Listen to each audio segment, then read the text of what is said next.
Capítulo 3. O bem dos pobres. É preciso saber que o cura de Verrias, ancião de 80 anos, mas que, devido ao ar puro daquelas montanhas, possuía uma saúde e um caráter de ferro, tinha o direito de visitar a qualquer hora a prisão, o hospital e mesmo o asilo de mendigos. Eram precisamente 6 horas da manhã quando o Sr. Appert, que fora recomendado de Paris ao cura, tivera a sábia ideia de chegar a uma cidadezinha curiosa. De imediato, dirigiu-se ao presbitério. Ao ler a carta que lhe escrevia o Sr. Marquês de La Mole, par de França e o mais rico proprietário da província, o cura de Chellans quedou-se pensativo. Sou velho e aqui gostam de mim, disse-se enfim a meia voz. Eles não ousarão. Virou-se em seguida para o Senhor de Paris, com olhos em que, apesar da idade, brilhava o fogo sagrado que anunciava o prazer de praticar uma bela ação um tanto perigosa. Venha comigo, senhor, e na presença do carcereiro e, sobretudo, dos vigilantes do asilo de mendigos, não emita opinião alguma sobre as coisas que veremos. O Sr. Appert compreendeu que tratava com um homem de bom coração. Seguiu o venerável cura, visitou a prisão, o hospício, o asilo, levantou muitas questões e, apesar das respostas estranhas, não se permitiu o menor sinal de censura. A visita durou várias horas. O cura convidou para almoçar o Sr. Appert, que se recusou, alegando ter cartas a escrever. Ele não desejava comprometer mais ainda seu generoso companheiro. Por volta das 3 horas, estes senhores foram acabar a inspeção do asilo de mendigos e voltaram em seguida para a prisão. Aí encontraram à porta do carcereiro espécie de gigante de 2 metros de altura e de pernas arqueadas. Sua figura ignóbil tornara-se hedionda por efeito do terror. Ah, senhor, disse ao cura tão logo o reconheceu. Esse senhor que vejo com vossa reverendíssima não é o Sr. Appert? Que importa, respondeu o cura. É que desde ontem tenho ordens rigorosas, enviadas pelo senhor presidente através de um guedarme que teve a galopar durante toda a noite, para não admitir o Sr. Appert na prisão. Eu lhe declaro, Sr. Nairoud, disse o cura, que esse viajante em minha companhia é o Sr. Appert. O senhor reconhece que tem o direito de entrar na prisão a qualquer hora do dia e da noite e na companhia de quem bem queira? Sim, senhor cura, disse o carcereiro em voz baixa e curvando a cabeça como um cão que obedece sob o temor do cacete. Apenas, senhor cura, tenho mulher e filhos. Se sou denunciado, serei destituído. Este é meu único sustento. Ficarei também muito descontente se perder o meu, respondeu o bom padre, numa voz comovida. Que diferença! Retrucou vivamente o carcereiro. Do senhor se sabe que tem 800 libras de rendimento. Belas propriedades. São estes os fatos que, comentados, exagerados de 20 maneiras diversas, agitavam, há 2 dias, todas as odiosas paixões da cidadezinha de Verrias. Naquele momento, serviam de assunto a pequena discussão que o Sr. de Renal entretinha com sua mulher. Pela manhã, seguido do Sr. de Valenod, diretor do asilo de mendigos, estivera na casa do sacerdote para lhe testemunhar o mais vivo descontentamento. O Sr. Chellans não era protegido por ninguém. Percebeu todo o alcance das palavras que lhe foram dirigidas.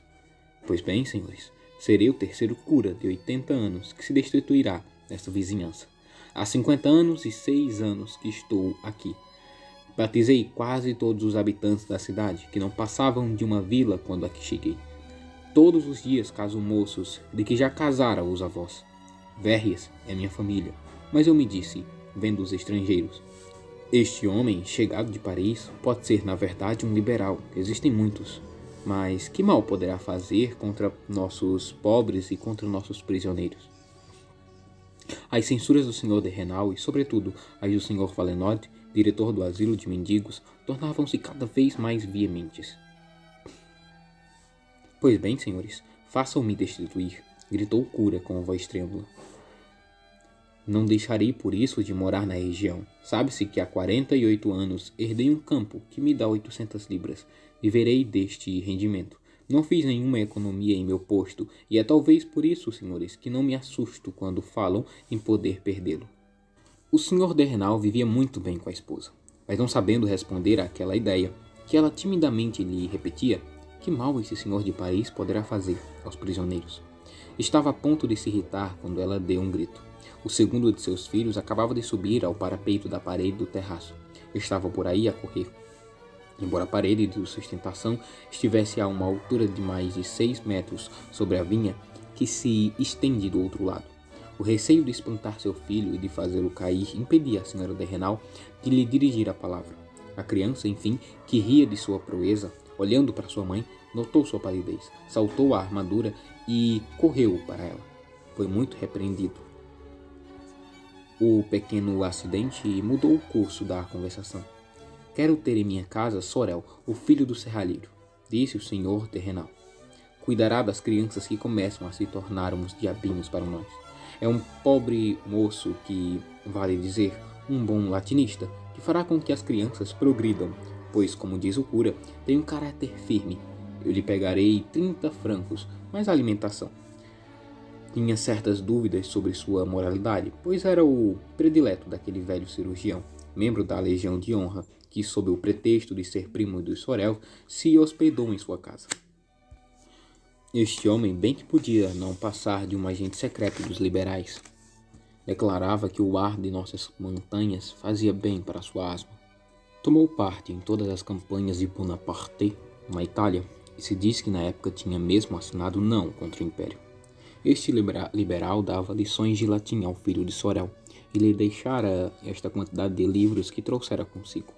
Por isso eu nunca sonharia em pôr o filho do carpinteiro junto a nossos filhos, mas o cura, justamente na véspera da cena que nos separou para sempre, me disse que este Sorel estuda teologia há 3 anos, com o projeto de entrar no seminário. Portanto, não é liberal e é latinista. Este arranjo convém por mais de uma razão, continuou o senhor terrenal, encarando sua mulher com um ar diplomático. Valenod está todo vaidoso com 2 belos cavalos normandos que acabou de comprar para sua caleça, mas não tem preceptor para os seus filhos.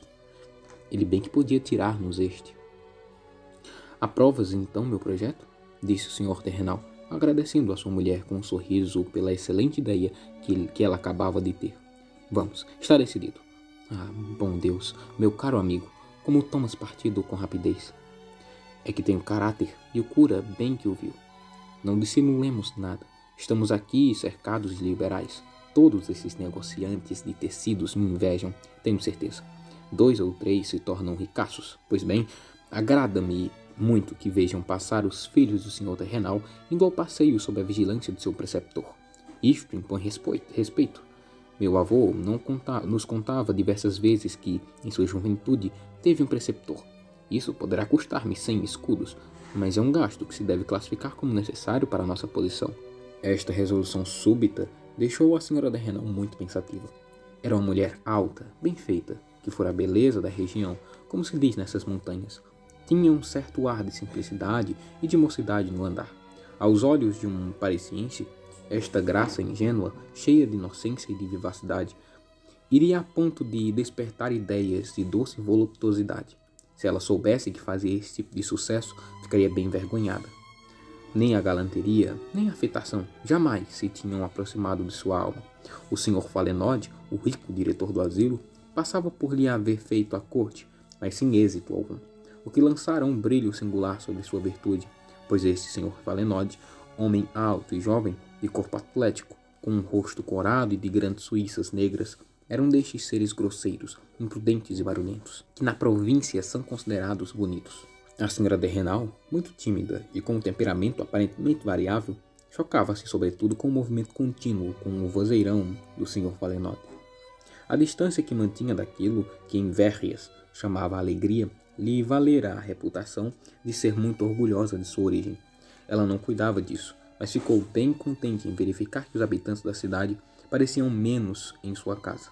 Não ocultaremos que passava por tola aos olhos das mulheres importantes, porque, sem exercer a arte da esperteza quanto ao marido, deixava escapar as melhores ocasiões para que ele lhe comprasse os lindos chapéus de Paris ou de Besançon. Contanto que a deixassem passear sozinha em seu belo jardim, não se queixava jamais. Era uma alma ingênua, que nunca ousara julgar o marido e confessar que o aborrecia. Supunha, sem que o dissesse, que entre o marido e mulher não houvessem mais doces relações. Gostava do senhor terrenal, sobretudo quando ele lhe falava de seus projetos sobre os filhos, de que destinava uma vida militar, outro para a magistrada e o terceiro para a igreja.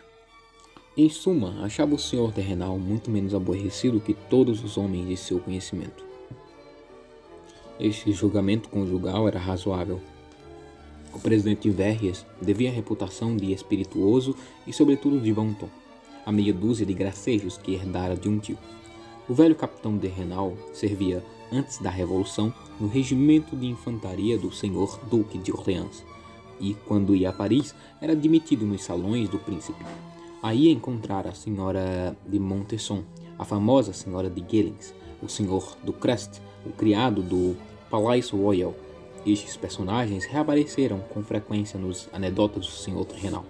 Pouco a pouco, entretanto, essas lembranças de coisas tão delicadas a contar tornaram-se trabalhosas para ele, e há algum tempo, só nas grandes ocasiões repetia suas anedotas relativas à casa de Orleans. Como, ademais, era muito polido, exceto quando se falava de dinheiro, passava com razão como o mais aristocrático personagem de Verrias.